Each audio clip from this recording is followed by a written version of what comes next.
राजा बलि सोचने लगे कि ऐसे तैसे तो हमने जो है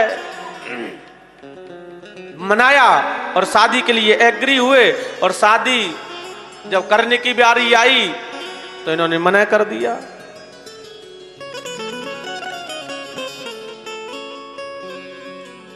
राजा बलि ने कहा कि प्रभु तुम्हें कुछ ना कुछ तो लेना पड़ेगा, मेरे यहां से बिना लिए तो नहीं जा सकते। राजा बलि से जब वामन भगवान ने कहा कि देखो राजन, अब आप देने बिना मानेंगे नहीं और हम कभी लेते नहीं, तो ऐसा बीच को रास्ता निकालो कि आपका नियम पूरा हो जाए और हमारा भी नियम ना बिगड़े। तो बोले आप बताओ कि तस्मा ततो महिमी सत व्रणे हम वरदर्शभात पदान त्रीण दैत्रेन्द्र संबतानी पदाम। प्रभु देना चाहते हो तो केवल हमें 3 पग भूमि दान में दे दो, और हां वो भी तुम्हारे पैरों से नहीं नापेंगे, हम अपने पैरों से नापेंगे।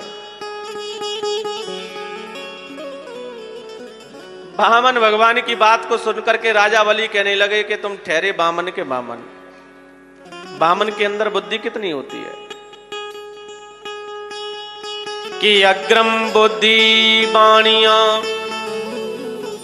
मध्यम बुद्धि जाट तुर्क बुद्धि तुर्कणा वामन चौपट चाट।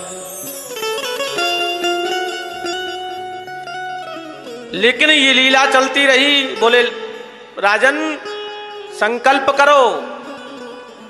बोले प्रभु क्या 3 पग भूमि का संकल्प करना, जहां चाहो वहां नाप लो। वामन भगवान ने कहा कि नहीं नहीं, बिना संकल्प के तो हम 1 इंच भी नहीं लेंगे, आप संकल्प करो। लेकिन इस बात को देख रहे थे शुक्राचार्य जी। गुरुजी समझ गए कि ये तो गड़बड़ है। आकर के संकल्प होने लगा,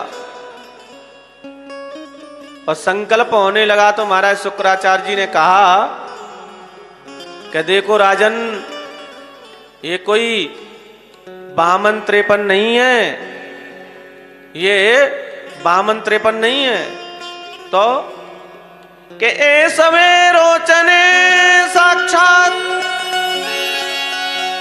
भगवान विष्णुराभ्य कश्यपादितिर्जातो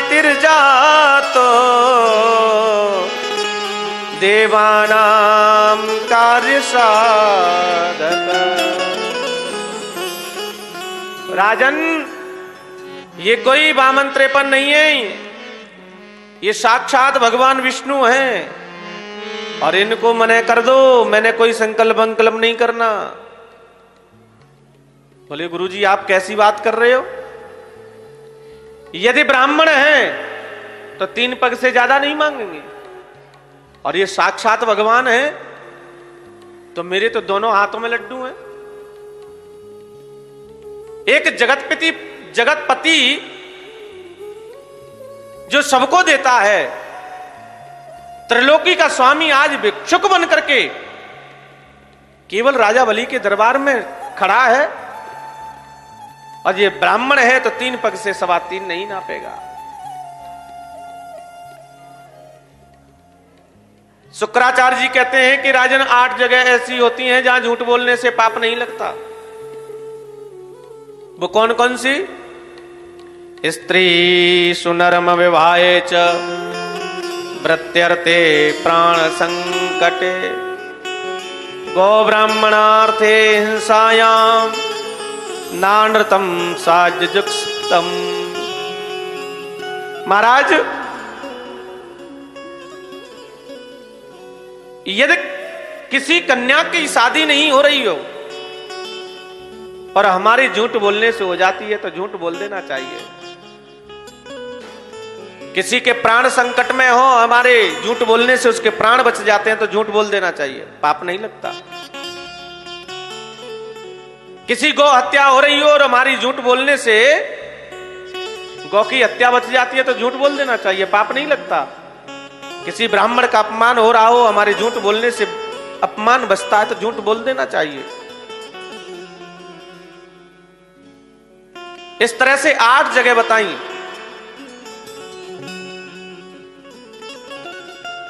लेकिन जब गुरुजी की आज्ञा का पालन नहीं किया, गुरुदेव की आज्ञा नहीं मानी, संकल्प करने के लिए तैयार हुए और जैसे ही संकल्प करने के लिए तैयार हुए तो शुक्राचार्य ने यह सोच लिया, संकल्प हुआ और चेला लुटा। संकल्प हुआ और चेला लुटा। जैसे ही जल लेने को कहा, जल सागर मंगाया, अब सूक्ष्म रूप बनाकर के सागर की नली में शुक्राचार्य जी आकर के विराजमान हो गए। ना जल गिरेगा ना संकल्प होगा। वामन भगवान ने कहा कि जरा ठहरो, हम अभी इसका इंतजाम कर देते हैं। आसन के नीचे से इस कुशाली और कुशा सागर की टोटी में डाली। नली में जैसे ही डाली तो शुक्राचार्य जी का एक बाजार बंद हो। सीताराम। शुक्राचार्य जी भागे वहां से, बोले कोई ले रहा था, कोई दे रहा था, हमने वैसे ही फुड़वा ली। और आज भी शुक्राचार्यों की कमी नहीं है। कोई कहता है बहन चलो भागवत जी हो रहे हैं, कुछ सहयोग कर दें। अरे पगली काय को करती है, क्या होगा? शुक्राचार्य की टांग खींचना तो उनकी गति क्या होती है पता है? स्वदप्तम पा परदप्तम बा, स्वदप्तम बा परदप्तम बा, ब्रह्मवृत्ति हरिश्चय षष्ठी वर्ष सहस्राणि विष्टायाम जायते क्रमी। ऐसा व्यक्ति जीव करता है, उसे विष्टा का कीड़ा बनकर के 60,000 वर्ष तक रहना पड़ता है। कितना?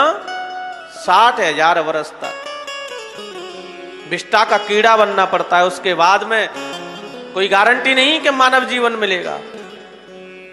तो भैया ऐसे पाप से बचना चाहिए। यदि कोई 100 रुपए का दान करता है तो उससे ये कहना चाहिए भैया 100 से क्या होगा, 200 कर। शुक्राचार्य नहीं बनना चाहिए।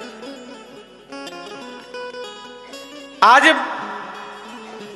संकल्प हुआ, ब्राह्मण रूपाय वामनाय इमाम त्रीण पदान पृथ्वीम अहम संप्रददे। और जैसे ही महाराज संकल्प हुआ, भगवान ने विराट रूप धारण कर लिया। बोलिए विराट रूप भगवान की जय हो। एक सिर से पूरा नाप लिया, ब्रह्मलोक में सीधे। ब्रह्मा जी ने चरणों को धोकर के अपने कमंडलू में रख लिया। दूसरे पैर में पूरे पाताल लोक को नाप लिया। तीसरा पैर बाकी है और तीसरा पैर नापने के लिए कहा तो कुछ बचा ही नहीं। गरुड़ को आदेश दिया, बोले जाओ राजा बलि को बंदी बना लो। बंदी बना लिया। राजा से कहा कि बोले राजन आपने वचनों को पूरा नहीं किया है। राजा बलि ने कहा कि प्रभु मुझे एक बात बताओ, धन बड़ा होता है या धन का मालिक बड़ा होता है? बोले धन से बड़ा तो धन का मालिक होता है। तो बोले प्रभु अभी तो आपने मेरी संपत्ति को नापा है, अभी तो मैं बाकी हूं प्रभु। जब ये बात कही तो आज वामन भगवान ने अपना चरण लिया है और राजा बलि के सिर पर रख दिया। युद्धतम श्लोक भवान ममेरितम बचो बिली कसुरवर्य मन्यते करोम्यर्थम तन्न भवेत् प्रवल्लम्बनम पदम तृतीयम कुरु शीर्ष में निजम। प्रभु आज भगवान कहने लगे कि राजन मैं तो तुम्हें छलने के लिए आया था, लेकिन तुमने तो मुझे छल लिया। वामन भगवान कहते हैं कि राजन बलि तेरी भक्ति से मैं बड़ा प्रसन्न हूं, वरदान मांगो क्या चाहिए।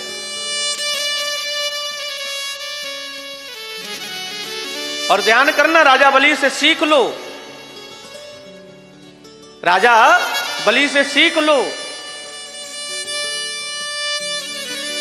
यदि राजा बलि की तरह हमसे भगवान कहें कि मैं तुम्हारी भक्ति से बड़ा प्रसन्न हूं, वरदान मांगो क्या चाहिए, तो सत्य बताना क्या मांगोगे, क्या मांगोगे?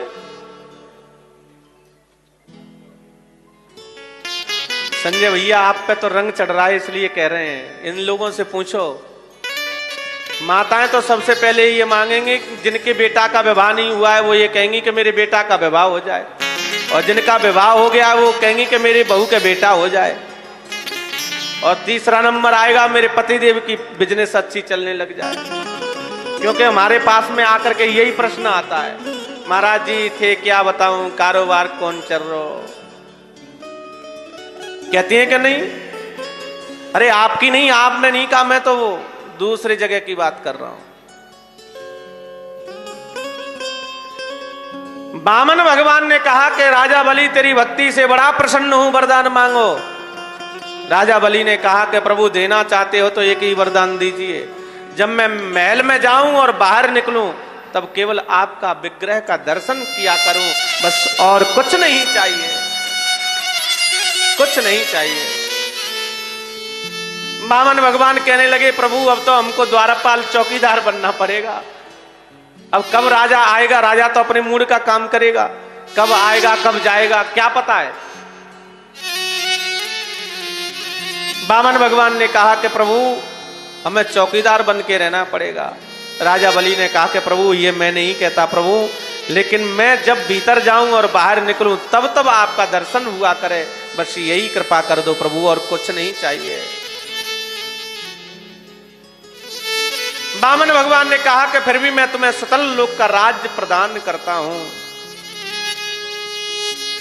सुखदेव स्वामी कहते हैं कि राजन द्वारपाल के रूप में आज भी भगवान राजा बलि के दरबार में खड़े हैं